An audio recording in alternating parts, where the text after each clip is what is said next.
বিয়ের ব্যাপারে ওই যে রাব্বানা হাবলানা যুবক ভাইরা, আমার প্রিয় কলিজার টুকরা যুবক ভাইরা, আল্লাহর কসম লাগে, আমার জীবনের বাস্তব কথা আমি বলে যাই।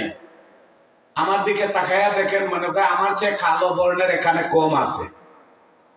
আমার পাশে যে উনিও সুন্দর, আমারই আরেক ভাই দেখেন কত ফুটফুটে জুসনার মতো সুন্দর সাদা, আর আমার দিকে তাকায়া দেখেন, এদিকেও সাদা, ওই দিকেও সাদা, এইদিকে সাদা। এরপরে আমার ঘরে গিয়া দেখেন আল্লাহর রহমতে ওলিয়া উলিয়ার দুয়ায়, আমার পীর ও মুর্শিদ শামসুল উলামা হযরত ফুলতলি সাহেব কিবলার দুয়ায় আমার ঘরটা, অন্ধকার ঘরটা আলোয় আলোকিত। আর এগোবো না। বিশ্বাস না হইলে আমার ছোট বোনের জামাই ওই পাশে বাম পাশে বসা, ওরে জিজ্ঞেস করেন হুজুর কি বললো, অন্ধকার ঘরটা আলোকিত, তার মানে কি? যদি সিদ্দিকী হুজুর আমার মুস্তাদ প্রিন্সিপাল হুজুর মাঝে মধ্যে তাফসীরে বলে দিতেন এইসব আদর্শ, এই মেয়ে এখানের মধ্যে বসন্তের দাগে, এইখানে দাগে, এইখানে দাগে, এটা কালো, এইদিকে কালো, আমার চেয়ে বহু সুন্দর আর মনে তোমাদের কারো নাই, হুজুর ডাইরেক্ট বলে দিতেন। এটা কেন আমি বলতেছি, এই ব্যাপারটা কুরআন শরীফের দুয়ার মাধ্যমে আল্লাহ আপনাকে আমাকে যুবক ভাইরা শিক্ষা দিয়েছেন, রাব্বানা হাবলানা মিন আজওয়াজিনা ওয়া যুররিয়াতিনা কুররাতা আয়ুনিন ওয়াজআলনা লিল মুত্তাকিনা ইমামা। বলুন আমিন। অবিবাহিত যুবক ভাইরা প্রাণ খুলে দিল থেকে বলো আমিন। উকিল দে এক কাপের বেশি 3 কাপ চা খাওয়ানো লাগবে না, আল্লাহ এমনিতেই সুন্দর দিবে, বাহিরও সুন্দর, ভিতরও সুন্দর। সম্মানিত হাজিরি, দোয়া এমন এক জিনিস, ওটার যুগ আছে নিয়ম, পুরুষের দিচ্ছেন না মহিলায় দিচ্ছেন?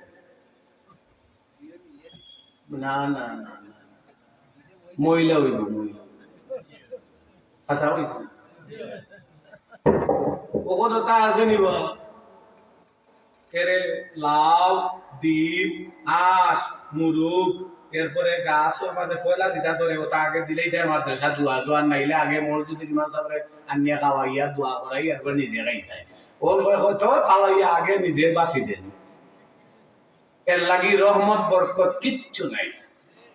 কথা বলেন, রহমত বরকত মাগফিরাতের কিছু ভাগ যেন পাই, তোমার ভালোবাসা চাই আমি, ফেরদাউসের সুখ চাই না, শুধু তোমার ভালোবাসা চাই।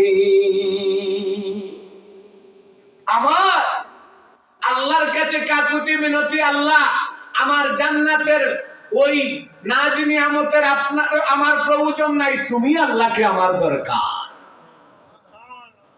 বুদ্ধিমানের কাজ দেখেন না, জান্নাত বানাইছে কে? কথা বলেন না আপনারা, জান্নাত কে বানাইছেন? আল্লাহ। বুদ্ধিমানের কথা হলো, একজন ইসলামিক দার্শনিক বলেছেন ফাইন্নান নাসা বিলা ইলমি কাল হাইওয়ান, যার ভিতরে বুদ্ধি নাই, বিবেক নাই, সে পশুর সমান।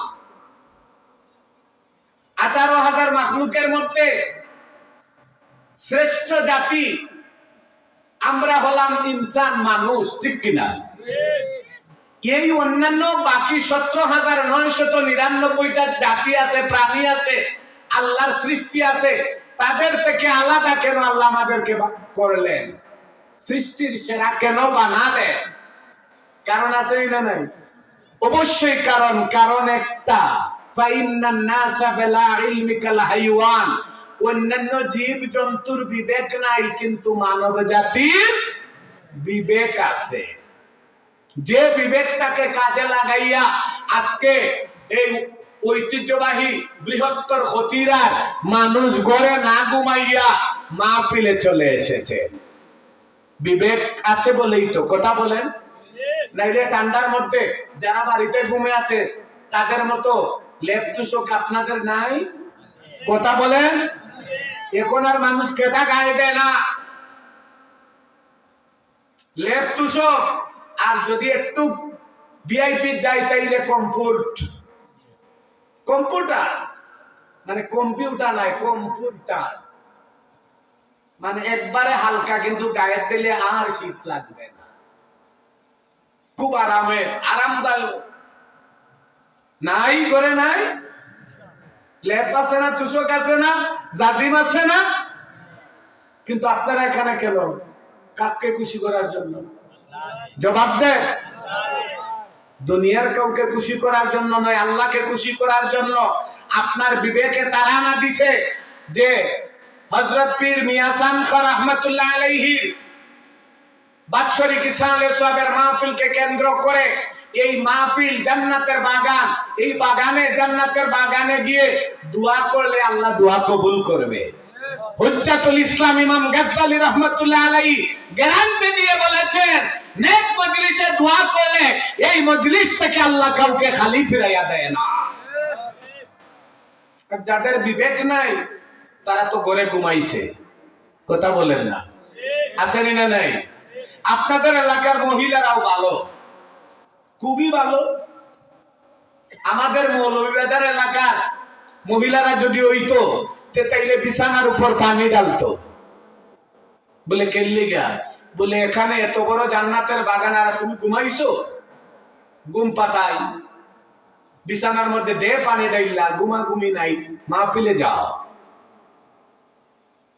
স্বামী যেভাবে স্ত্রী ওইভাবে ঘুমাইছে এক খেতার তলে। ঘুমো